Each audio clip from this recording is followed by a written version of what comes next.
ഇന്ന് എനിക്കൊരു ഓഫുള്ള ദിവസമായിരുന്നു. അപ്പം ഞാൻ വിചാരിച്ചു ക്രിയേറ്റീവായിട്ട് എന്തെങ്കിലും ഉണ്ടാക്കിയാലോ. എനിക്ക് ഈ ഓഫൊക്കെ ഉള്ളപ്പോൾ തലയിൽ ഒത്തിരി ക്രിയേറ്റിവിറ്റി വരുന്ന ദിവസമാണ്. ക്രിയേറ്റീവായിട്ട് ആറ്റം ബോംബ് ഉണ്ടാക്കുന്ന കാര്യമൊന്നുമില്ല കേട്ടോ, ബ്രേക്ക്ഫാസ്റ്റ് ഉണ്ടാക്കുന്ന കാര്യമാണ് പറഞ്ഞത്. അങ്ങനെ ഫൈനലി ഞാൻ പുട്ടുണ്ടാക്കാമെന്ന് വിചാരിച്ചു. ഇപ്പം നിങ്ങൾ വിചാരിക്കുന്നതാണ് ഈ പുട്ടുണ്ടാക്കാനാണ് ഇത്ര ക്രിയേറ്റിവിറ്റി എന്ന്. ഞാൻ അരിപ്പുട്ടും മാത്രമല്ല കേട്ടോ, നമ്മുടെ ക്യാരറ്റ് പുട്ടും കൂടെ ഉണ്ടാക്കി. ഞാൻ ആദ്യമായിട്ടാണ് ക്യാരറ്റും കൊണ്ട് പുട്ടുണ്ടാക്കുന്നത്, അതുകൊണ്ട് പറഞ്ഞത് കേട്ടോ. ഇനി ഇതിൻ്റെ പേരിൽ എന്നെ പൊങ്കാലിടരുത് പ്ലീസ്. അങ്ങനെ പുട്ടുണ്ടാക്കിക്കൊണ്ടിരുന്നപ്പോഴാണ് ഞാൻ വിചാരിച്ചത്, സത്യം പറഞ്ഞാൽ ഏറ്റവും ഈസി ആയിട്ട് ഉണ്ടാക്കാൻ പറ്റിയൊരു ബ്രേക്ക്ഫാസ്റ്റാണ് പുട്ടല്ലേ. അതുപോലെ മലയാളികളെ ഫേവറേറ്റ് ബ്രേക്ക്ഫാസ്റ്റാണ് പുട്ട്. ഏറ്റവും ഹെൽത്തി ആയിട്ടുള്ള ബ്രേക്ക്ഫാസ്റ്റും പുട്ട് തന്നെ. സത്യം പറഞ്ഞാൽ ഇതൊക്കെയാണെങ്കിൽ നമ്മൾ ഏറ്റവും കൂടുതൽ പുറയുന്ന കുത്തുന്ന ഒരു ബ്രേക്ക്ഫാസ്റ്റ് പുട്ടല്ലേ.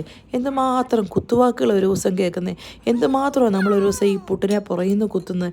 ഇതെല്ലാം കഴിഞ്ഞ് ഫൈനലി ഇത് ഡൈനിങ് ടേബിളിൽ വരുമ്പോൾ നമ്മൾ പറയും ഇന്നും ഈ ഉണക്കപ്പുട്ടേ ഉള്ളൂ എന്നല്ലേ. പാവം പുട്ട്.